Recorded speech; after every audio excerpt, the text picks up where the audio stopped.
DTV news కి స్వాగతం. ముందుగా బులెటిన్ లో హెడ్లైన్స్.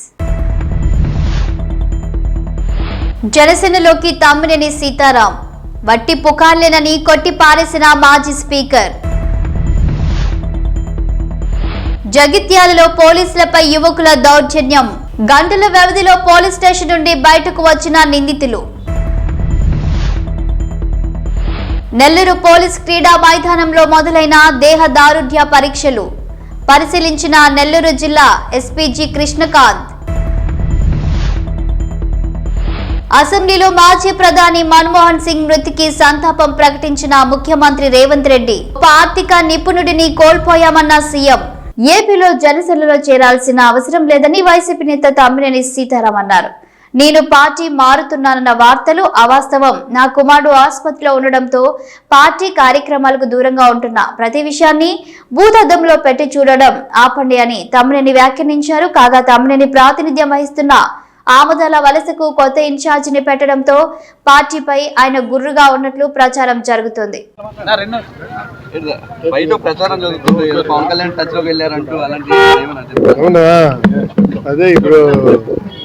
ఇప్పుడు ఎవరైతే బొత్స సత్యనారాయణ పవన్ కళ్యాణ్ కలుసుకున్నారో ఆ ప్రచారంలో దిగున్నాం. నవ్వుతాడయ్యా, వేయకపోయినా పవన్ కళ్యాణ్ పోయి వెళ్తారా ఎవడైనా సరే? సర్లే, దానిదేముంది చెప్పు. పార్టీ కార్యక్రమంలో కొంత దూరంగా ఉంటున్నారు. ఎవరు దూరం? నేను ఎందుకు ఈ మధ్య కాలంలో ఉన్నాను? నీకు in spite of knowing very well it seems not correct. ఇప్పుడు నా కొడుకు బాగలేకపోతే హాస్పిటల్కి తీసుకువెళ్ళాను, 45 రోజులు ఉన్నాను. దాన్ని కూడా మీరు భూతద్దాల్లో పెట్టి ఈ విధంగా చేయడం అన్నటువంటిది it's not correct. It's not fair on the part of media. అది నేను అంటున్నాను.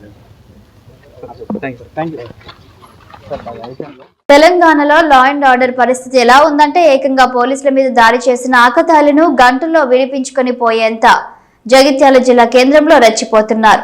ఆకతాయిలు విధి నిర్వహణలో ఉన్న పోలీసులపై దాడి చేసి గంటల వ్యవధిలో బయటకు వచ్చేస్తున్నారు. ఓ పెట్రోల్ బంకులో కస్టమర్ కు సిబ్బందికి మధ్య వాగ్వివాదం జరగగా పోలీసులకు సమాచారం ఇచ్చారు బంకు యాజమాన్యం.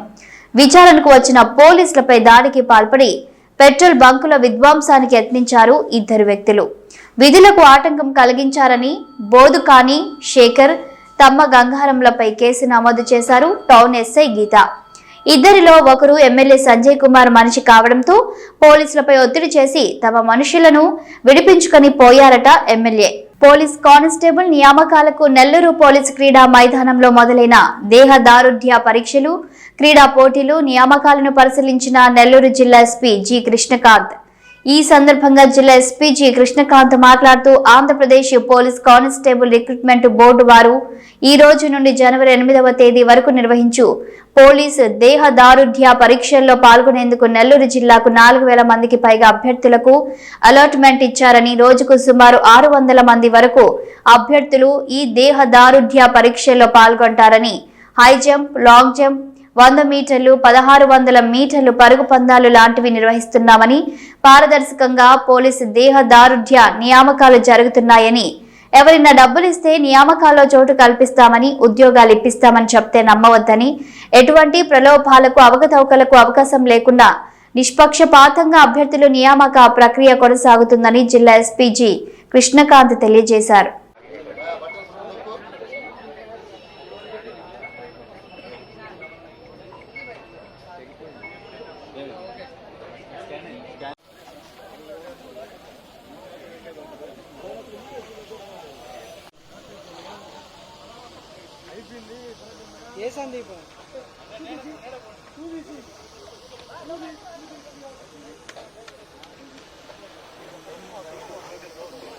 ఓకే, అందరికీ నమస్కారం. సో మీ అందరికి తెలుసు, మనకు ఈరోజు మనం పోలీస్ కానిస్టేబుల్ రిక్రూట్మెంట్ మన ఎస్ఎన్పిఆర్బి తరఫున ఈరోజు మన డిస్టిక్ లో చేస్తున్నాం. సో మనకు దాదాపుగా 4500 చేంజ్ దాకా అలాట్మెంట్ ఇవ్వడం జరిగింది పోలీస్ కానిస్టేబుల్ రిక్రూట్మెంట్ సంబంధించి. జనవరి 8 వరకు మనకు షెడ్యూల్ ఉంది. సో ఈరోజు దాదాపు 600 మంది క్యాండిడేట్స్ కానీ ఇప్పుడు 295 మంది వచ్చి వాళ్ళ వెరిఫికేషన్ అవన్నీ చేసుకోవడం జరిగింది. సో ఇప్పటివరకు అయితే మనకు 1600, తర్వాత 100 మీటర్స్, దాంట్లో లాంగ్ జంప్ యాక్టివిటీస్ అన్ని 3 బ్యాచెస్ ఆల్రెడీ 3 ఈవెంట్స్ కంప్లీట్ అయిపోయి. సో ఆల్మోస్ట్ ఆల్ 200 మెంబర్స్ పైన మనం ఆల్రెడీ 600 మీటర్స్ కూడా కంప్లీట్ అయిపోయింది. సో మనకి ఇంకొక లాంగ్ జంప్ తర్వాత 100 మీటర్స్ కొద్దిగా పెండింగ్ ఉంటుంది. ఇప్పటి వరకు అయితే మనకి ఎలాంటి ఇష్యూస్ కానీ క్యాండిడేట్స్ కూడా ఎవరు వాళ్ళకి సంబంధించి ఎలాంటి గ్రివెన్సెస్ కానీ మనకు తీసుకొని రాలేదు. సో ఏవైనా గ్రివెన్సెస్ తీసుకొచ్చినప్పుడు ఇమ్మీడియట్గా మనం వాటిని రెక్టిఫై చేస్తున్నాం. సో మా రిక్వెస్ట్ ఏంటంటే ఎవరైనా కూడా మీకు ఈ పోలీస్ రిక్రూట్మెంట్ దాంట్లో మేము సెలెక్షన్ చేపిస్తాము అట్లాంటి ఎవరైనా చెప్తే ఎవరు నమ్మి పోసిపోద్దండి. ఎందుకంటే ప్రతి ఒక్కటి మనం సీసీటీవీ అండర్లోనే మనం చేయిస్తున్నాం. ప్రతి ఒక్క దానికి డేటా కూడా మనం మెయింటైన్ చేస్తున్నాం. కాబట్టి ఎవరైనా దళారులు మీకు మేము సెలక్షన్స్లో మేము చేయిస్తామని చెప్పేసి ఎవరైనా చెప్తే దానికి క్యాండిడేట్స్ నమ్మి మోసపోదని చెప్పేసి నెల్లూరు డిస్ట్రిక్ట్ పోలీస్ తరఫున నేను కోరుకుంటున్నాను. Thank you. మాజీ ప్రధాని మన్మోహన్ సింగ్ మృతికి సంతాపంగా అసెంబ్లీలో తీర్మానం చేశారు తెలంగాణ ముఖ్యమంత్రి రేవంత్ రెడ్డి. ఈ సందర్భంగా మన్మోహన్ సేవలను కొనియాడారు రేవంత్ రెడ్డి. ఆర్థికవేత్తగా ప్రపంచ ప్రఖ్యాతిని పొందిన మన్మోహన్ సేవలు మరువలేనివని అన్నారు. భారత మాజీ ప్రధానమంత్రి డాక్టర్ మన్మోహన్ సింగ్ గారి మృతి పట్ల ఈ సభ తన తీవ్ర సంతాపాన్ని వ్యక్తం చేస్తుంది. శోకార్తులైన వారి కుటుంబ సభ్యులకు ప్రగాఢ సానుభూతి తెలియజేస్తుంది. అంతర్జాతీయ ప్రఖ్యాతి పొందిన ఆర్థికవేత్త డాక్టర్ మన్మోహన్ సింగ్ గారు భారతదేశానికి తన విశిష్టమైన సేవలను అందించారు.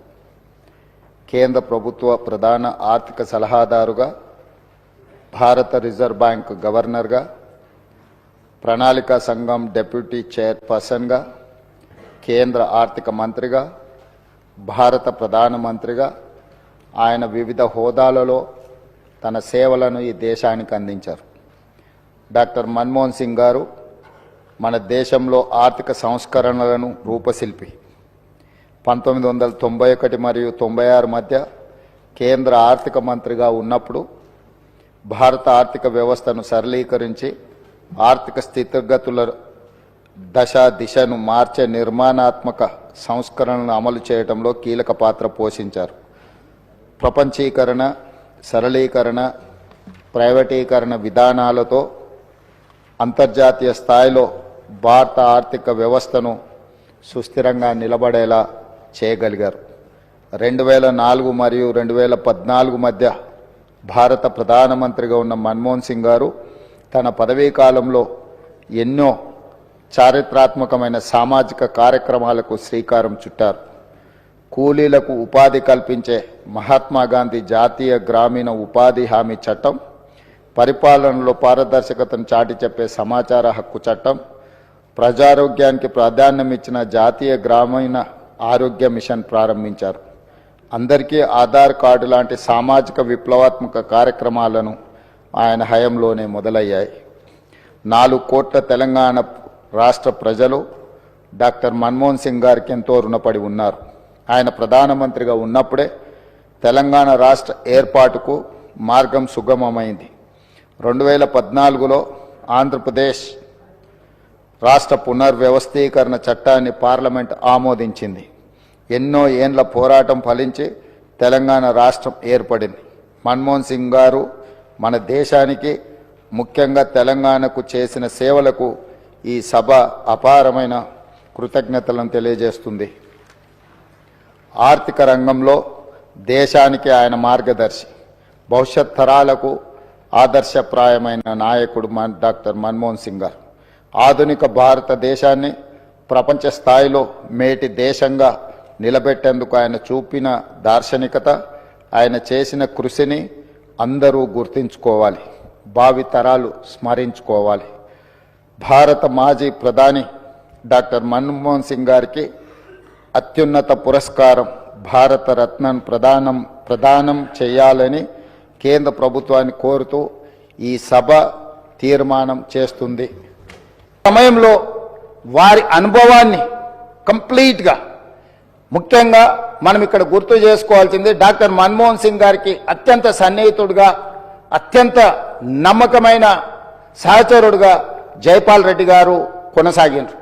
జైపాల్ రెడ్డి గారు ఆ రోజు మన్మోహన్ సింగ్ గారితో మాట్లాడి సమన్వయపరిచి రాజ్యసభలో ఆ సవరణలకు అవసరమైన స్టేట్మెంట్ ప్రధానమంత్రికి వెళ్ళి రాజ్యసభలో వారు స్టేట్మెంట్ ఇవ్వడం జరిగింది. రాజ్యాంగ సవరణకు తిరిగి లోక్సభకు పంపాల్సిన పరిస్థితుల నుంచి ఆ క్లిష్టమైన పరిస్థితిలో వ్యూహాత్మకంగా చతురతతో డాక్టర్ మన్మోహన్ సింగ్ గారు రాజ్యసభలో వెళ్ళి ప్రకటన చేయడంతో ఈరోజు మన సర్వస్వతంత్ర తెలంగాణ రాష్ట్రంగా మనం ఏర్పడడమే కాకుండా 10 సంవత్సరాలు పూర్తి చేసుకొని తెలంగాణ రాష్ట్రంలో మనం పరిపాలన కొనసాగిస్తున్నాం.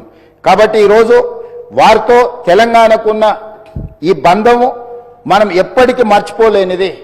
కాబట్టి ఈరోజు తమరి అనుమతితోటి ఫైనాన్షియల్ డిస్ట్రిక్ట్లో ఒక మంచి ప్లేస్లో డాక్టర్ మన్మోహన్ సింగ్ గారి విగ్రహావిష్కరణ చేసుకోవడం ద్వారా శాశ్వతంగా మనము వారి వర్ధంతులు జయంతులు వారి జ్ఞాపకాలు శాశ్వతంగా తెలంగాణ ప్రజల గుండెల్లో పదిలమై ఉండే విధంగా ఇంకేదైనా సలహా సూచనలు ఎవరైనా ఇచ్చినా కూడా ఒక మంచి ప్రాంతంలో మాజీ ప్రధానమంత్రి డాక్టర్ మన్మోహన్ సింగ్ గారి విగ్రహాన్ని ప్రజలందరూ గుర్తుపెట్టుకునే విధంగా ప్రజలందరూ వారిని స్ఫూర్తి తీసుకునే విధంగా ఎక్కువగా ప్రజలు ఎక్కడైతే మమేకమవుతుంటారో కలుస్తుంటారో ఆ ప్రాంతంలో డాక్టర్ మన్మోహన్ సింగ్ గారి విగ్రహం ఉంటే మనందరికీ స్ఫూర్తి నింపిన వాడవుతారు. కాబట్టి ఈ సభలో ఒక నిర్ణయం తీసుకొని ఏ ప్రాంతంలో ఎక్కడ పెడితే బాగుంటుందో మనం తర్వాత అయినా చర్చించుకుందాం. కాకపోతే తెలంగాణ గడ్డ మీద డాక్టర్ మన్మోహన్ సింగ్ గారి విగ్రహం పెట్టుకోవడం అనేది సముచితమైన నిర్ణయం అని నేను భావిస్తున్నా. దానికి కూడా ఈ సభ ద్వారా ఆమోదం తెలపాల్సిందిగా సభ్యులందరినీ కోరుకుంటూ మీ దగ్గర సెలవు తీసుకుంటున్నాను అధ్యక్ష. ధన్యవాదాలు. Now discussion on Yadagirigutta Lakshmi Narasimhaswamy దర్శనం కోసం వచ్చి ఓ కుటుంబానికి చెందిన బాలుడు ఆడుకుంటూ క్యూ లైన్ గ్రిల్లో బాలుడు తల దూర్చడంతో తల గ్రిల్లో ఇరుక్కొని నానా అవస్థలు పడ్డాడు. భక్తులు తల్లిదండ్రులు గమనించి గ్రిల్ నుండి బాలుడి తలను జాగ్రత్తగా బయటకు తీయడంతో ప్రమాదం తప్పింది.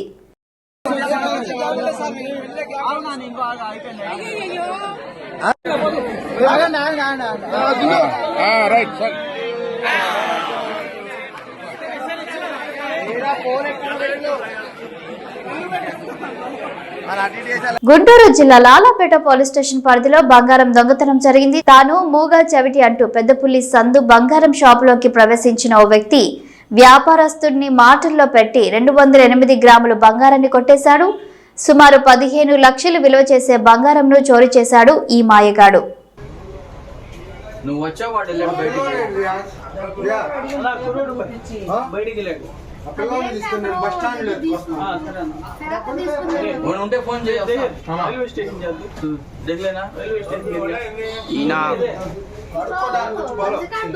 తెలంగాణ రాష్ట్ర సీఎం రేవంత్ రెడ్డి ప్రభుత్వం నూతన సంవత్సరంలో కీలక ప్రకటనలు చేసే అవకాశం ఉంది. జనవరిలో రైతు భరోసా అమలు, కొత్త రేషన్ కార్డుల పంపిణీ, ఇందిరమ్మ ఇళ్ల నిర్మాణ ప్రక్రియను ప్రారంభించనున్నట్లు అధికార వర్గాలు చెబుతున్నాయి. వీటికి సంబంధించి త్వరలోనే కేబినెట్ భేటీ నిర్ణయం తీసుకోనుంది. ఉద్యోగ నోటిఫికేషన్లపై ప్రకటన చేసే అవకాశం ఉంది. దీంతో పాటు స్థానిక సంస్థల్లో బీసీ రిజర్వేషన్లపై కీలక నిర్ణయం తీసుకోనున్నట్లు సమాచారం. శ్రీకాళహస్తి ఆలయంలో ధనుర్మాసం అమావాస్య ఉత్సవాన్ని అంగరంగ వైభవంగా నిర్వహించారు. ధనుర్మాసం అమావాస్య సందర్భంగా శ్రీకాళహస్తీశ్వరుని అధిక సంఖ్యలో భక్తులు దర్శించుకున్నారు. కైలాసనాథుడిని ఈ రోజు ఉదయం నుండి భక్తులకు దివ్య దర్శనమిస్తూ కరుణా కటాక్షాలను అనుగ్రహించారు. అమావాస్య పర్వదినాన కైలాసనాథుని దివ్య మంగళ కర స్వరూపాలను దర్శించుకుంటూ ఆధ్యాత్మిక ఆనందంతో పులకిస్తూ భక్తులు హరహర మహాదేవ శంభో శంకర అంటూ భక్తి ప్రభక్తులతో ప్రణమిల్లి కర్పూర నీరాజనాలు పట్టి మొక్కులు చెల్లించారు. ఈ ఉత్సవంలో శివ భక్తులు డమరుకాలు మోగిస్తూ శంకరావంతో భక్తి ప్రభక్తులను చాటుకున్నారు.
గద్వాల జిల్లా కోర్టును బీజేపీ క్యాంప్ ఆవరణలోనే నిర్మించాలని న్యాయవాదులు డిమాండ్ చేశారు. సోమవారం జిల్లా కేంద్రంలోని కోర్టు ఎదుట ఏర్పాటు చేసిన మీడియా సమావేశంలో న్యాయవాదులు మాట్లాడారు. ఈ సందర్భంగా న్యాయవాది సుధాకర్ మాట్లాడుతూ వివిధ కేసుల నిమిత్తం జిల్లాలోని పలు ప్రాంతాల నుండి వచ్చే పేద ప్రజలకు సౌకర్యార్థం గద్వాలలోని బీజేపీ క్యాంపు ఆవరణ అనుకూలంగా ఉంటుందని తెలిపారు. ఎక్కడో పోడూరు శివారులోని అనంతపురం గుట్టల్లో కోర్టు నిర్మించడం వల్ల సామాన్య ప్రజలు తీవ్ర ఇబ్బందులకు గురవుతారని పేర్కొన్నారు. అనంతపురం గుట్టల్లో కోర్టును నిర్మించకూడదని గత 13 రోజులుగా దీక్ష చేస్తున్నా పట్టించుకోవడం లేదని ఆరోపించారు. ప్రభుత్వం స్పందించి జిల్లా కోర్టును గద్వాలలోని బీజేపీ క్యాంపు ఆవరణలోనే నిర్మించాలని కోరారు. అసత్యము, శుద్ధ అసత్యం అని ఎందుకంటున్నారంటే కలెక్టర్ గారు రాసినటువంటి దాంట్లో వివరంగా ఇస్తూ ఫస్ట్ పేజీలోనే 6 కాలమ్స్తో ఆయన అక్కడ ఉన్నటువంటి ప్రదేశంలో ఏ నిర్మాణాలు ఎంత విస్తీర్ణంలో నిర్మించినారో చెప్పుకుంటూ 6వ కాలంలో ఉన్నటువంటి అందులో ఏమంటారంటే పాత కలెక్టర్ కార్యాలయము మరియు ప్రస్తుత ఇరిగేషన్ డిపార్ట్మెంట్ కార్యాలయము, labour office, additional collector Bhavan చెప్పి లెటర్ 17/12/2024 నాడు జిల్లా జడ్జి గారికి రాసిన తర్వాత మీరు చిత్రమైనటువంటి వాదన తీసుకుంటున్నారు. కలెక్టర్ ఇచ్చిన తర్వాత మీరేంది మళ్ళీ అడగడము? కలెక్టర్ ఇచ్చిన తర్వాత ఇంకేమన్నా జరుగుతుందా? మీరు ఇంకేమన్నా ఆశిస్తారా? మీరు ఇంకా ఏమన్నా ఆలోచన ఉందా? ఇంకేం లేదు కదా. మనం 320 సర్వే నెంబర్ పూర్తి వారికి ఎక్కడ వాదన చేస్తున్నారు, అసత్య ప్రచారం చేస్తున్నారు, ప్రజలను తప్పుదో పట్టిస్తున్నారు అనే అర్థంలో సోషల్ మీడియాలో చెప్పడం జరిగింది. దానికి ఈ సోషల్ మీడియాలో వచ్చింది ప్రతిదీ మీరు చెప్పేదంత నిజం కాదు. మా దగ్గర ప్రతిదీ అక్షర రూపంలో మీది తప్పు, మీరు చెప్తున్నది అసత్య ప్రచారం మీరు చేస్తున్నారు తప్ప మాకు అసత్య ప్రచారం చేసేదంత అవసరం మాకు ఏమాత్రం లేదు. ఇక్కడ కూర్చున్నటువంటి లేదండి, మీకేం ఇవ్వడం కుదరదు అనేది ఆయన లెటర్ సారాంశం డిస్ట్రిక్ట్ కలెక్టర్ గారిది. నేనేమంటానంటే డిస్ట్రిక్ట్ కలెక్టర్ గారు ఇచ్చింది ఫైనల్ కాదండి. డిస్ట్రిక్ట్ కలెక్టర్ గారు రెవెన్యూ కోర్టులో ఎన్నో ఉత్తర్వులు ఇస్తే, ఎన్నో ఆర్డర్స్ ఇస్తే మనం ఎన్నో ఛాలెంజ్ చేశాం. జనాలకు మనం ఎంతో న్యాయం చేశాం. వారి ఆర్డర్ క్యాన్సిల్ చేసి సెటిసైడ్ చేసి మనము అప్పీలేట్ ట్రిబ్యునల్లో, అప్పీలేట్ కోర్టుల్లో ఎన్నో కూడా అప్పీల్లో ఆ యొక్క కింది కోర్టు కలెక్టర్ గారు ఇచ్చిన ఆర్డర్ సెటిస్ఫైడ్ చేయడం 2024వ సంవత్సరంలో గంజాయిపై ప్రధానంగా దృష్టి సారించినట్టు ఎస్పీ జానకి షర్మిల అన్నారు. నిర్మల్ జిల్లా కేంద్రంలోని పోలీస్ ప్రధాన కార్యాలయంలో మీడియా సమావేశం నిర్వహించారు. ఈ సందర్భంగా మాట్లాడుతూ సంవత్సరం మొత్తంలో జరిగిన క్రైమ్ రిపోర్టును వెల్లడించారు. ఈ సందర్భంగా పోలీసులు నిరంతరం పనిచేస్తూ ప్రజల మధ్య ఫ్రెండ్లీ పోలీసింగ్ కు కృషి చేశారని కొనియాడారు. కుల మతాల భేదాలు లేకుండా అన్ని రకాలుగా ప్రతి ఒక్కరికి మనం ఒకే నిర్మల్ పోలీస్ మీ పోలీస్ అనే ఒకే ఒక నినాదంతో ముందుకెళ్తూ ఉన్నాము. ఆ పోలీస్ దగ్గరికి వెళ్తే మీకు న్యాయం జరుగుతుంది అన్న ఒక భరోసానైతే ఈ 1 year లో మేము కల్పించగలిగాము. ప్రజల నుంచి కూడా అట్లాంటి ఫీడ్బ్యాకే వస్తుంది మాకు. మేము ఈ సంవత్సరంలో ఎక్కువగా గంజాయి మీద కాన్సన్ట్రేట్ చేయడం జరిగింది. సో గంజాయి ఆల్మోస్ట్ నిర్మల్, బైన్సా, ముదోల్ ఈ ఏరియాస్లోనే మనకి ఎక్కువ ఉంటుంది. సో దీనిలో దగ్గర మనం 108 మందిని అరెస్ట్ చేయడం జరిగింది గంజాయికి సంబంధించి. పెద్ద పెద్ద పెడ్లర్స్ని పట్టుకున్నాము. తర్వాత చిన్న వాళ్ళకి కొరియర్ లాగా చేసేవాళ్ళని కూడా పట్టుకున్నాము. ఈ సంవత్సరం 1 month బ్యాక్ మనము 2 acres ఏరియాలో ఈ గంజాయి పండిస్తుంటే దాపూర్ ఏరియాలో సర్కిల్ పరిధిలో మనం ఆ పంట అంతా స్వాధీనం చేసుకోవడం జరిగింది. This is the biggest in Telangana. ఒక తెలంగాణలో ఒక ఏరియాలో ఎంత పెద్ద ఎత్తున పండిస్తూ ఉన్న పంటని పట్టుకోవడం ఇదే మొట్టమొదటిసారి అని నేను అనుకుంటున్నా. సో దానికోసం ఈ ఖానాపూర్ సర్కిల్ ఇన్స్పెక్టర్ నేను అభినందిస్తున్నా. అలాగే మీకు అందరికీ తెలుసు, చాలా సంచలనం సృష్టించిన బిగ్ పాయింట్ కేసు మనము చేశాము. ఆ కేసులో మనం దగ్గర 8 మందిని అరెస్ట్ చేశాము. మిగిలిన చాలా మందిని తెలియకుండా, వాళ్ళకి తెలియకుండా అందులో ఇరుక్కుపోయిన వాళ్ళని సాక్షులుగా తీసుకున్నాము. కావాలని దీన్ని ప్రజల్ని మోసం చేసి డబ్బు సంపాదించాలని ఇందులో దిగిన వాళ్ళకి మనం అరెస్ట్ చేశాము. అలా కాకుండా అమాయకత్వంతో ఇందులో చిక్కుకున్న వాళ్ళని మేము విట్నెస్గా తీసుకోవడం జరిగింది బీట్ పాయింట్ కేసులో. ఇది ఇప్పుడు ఈడీ పరిధిలో ఉన్నది, మీకు అందరికీ తెలుసు. ఈ కేసుని దర్యాప్తు చేసిన అవినాష్ కుమార్ని కూడా నేను అభినందిస్తున్నా. ఈ కేసులో చాలా అంటే మనము దగ్గర ఒక 50 కోట్ల ఇది ఇట్లానే వదిలేసి ఉంటుంటే ఇప్పటికీ చాలా అల్లకల్లోలమై ఉండేది. ఆల్మోస్ట్ చాలా మంది తెలియకుండా ఇరుక్కున్నారు. ఇప్పుడు తెలియకుండా ఇరుక్కున్న వాళ్ళు దాని నుంచి బయటకు రాగలిగారు. అండ్ అమాయకులు అందులో మోసపోకుండా, డబ్బు పోగొట్టుకోకుండా మనం అంటే ప్రివెంట్ చేయగలిగాము. చాలా పెద్ద thousands of crores of crime ని మనం ప్రివెంట్ చేయగలిగాము అని నేను సగర్వంగా చెప్పుకుంటున్నాను. ఇది కాకుండా ఇంకా మనము చాలా మర్డర్ కేసెస్,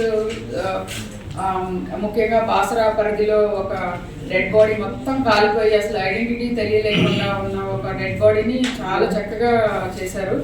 అది ముదోల్ ఇన్స్పెక్టర్ని నేను అభినందిస్తున్నా. దాన్ని అసలు వదలకుండా, అసలు ఐడెంటిటీ అనేది లేనప్పుడు దాన్ని ఐడెంటిటీ ఎస్టాబ్లిష్ చేసి తర్వాత ఎవరెవరు దీన్ని మర్డర్ చేశారన్నది కూడా వాళ్ళ పిల్లలతో గడిపి వాళ్ళ సమస్యలు నెమ్మదిగా వీసీ గారి దృష్టికి తీసుకొచ్చి వాళ్ళు ఇప్పుడు చాలా ప్రశాంతంగా హ్యాపీగా ఉన్నారు. అక్కడ కూడా మంచి యాక్టివిటీస్ అవుతున్నాయి. మీరు చూస్తే నేను వాళ్ళు అక్కడ చేరియాల పెయింటింగ్ నేర్చుకున్నారు అని తెలిసింది. తర్వాత కొన్ని క్యాంప్స్ పెట్టుకుంటున్నారు. వాళ్ళే ఒక సెల్ఫ్ సపోర్ట్ సిస్టమ్ పెట్టుకున్నారు. పిల్లలు ఎవరైనా కొంచెం మానసికంగా ఇబ్బంది పడుతుంటే వాళ్ళే కౌన్సిలింగ్ చేసేలాగా అమ్మాయిల నుంచి ఒక 20 మంది, అబ్బాయిల నుంచి ఒక 20 మందిని ఒక సపోర్ట్ సిస్టమ్ లాగా వాళ్ళని తయారు చేసాము. వాళ్ళే చేసుకుని వాళ్ళు ఎలాంటి ఇబ్బంది వచ్చినా వాళ్ళే పరిష్కరించుకునేలాగా అది చేసాము. అండ్ ఇంకా వాళ్ళకి ఏం కావాలో అదంతా చేస్తూ ఉన్నాము. పోలీసు శాఖ తరఫున కూడా అక్కడ ఒక చిన్న గ్రౌండ్ తయారు చేసి వాళ్ళకి హ్యాంగ్ అవుట్ ప్లేస్ లాగా చేయాలని నిర్ణయించాము. సో ఇలాగా మనము అన్ని రకాలుగా ఈ సంవత్సరం నాకు అయితే చాలా సాటిస్ఫైడ్గా ఉంది. This is a very good progress in Nirmal police. So that's all. Thank you. ఇవే bulletin updates. Keep watching news.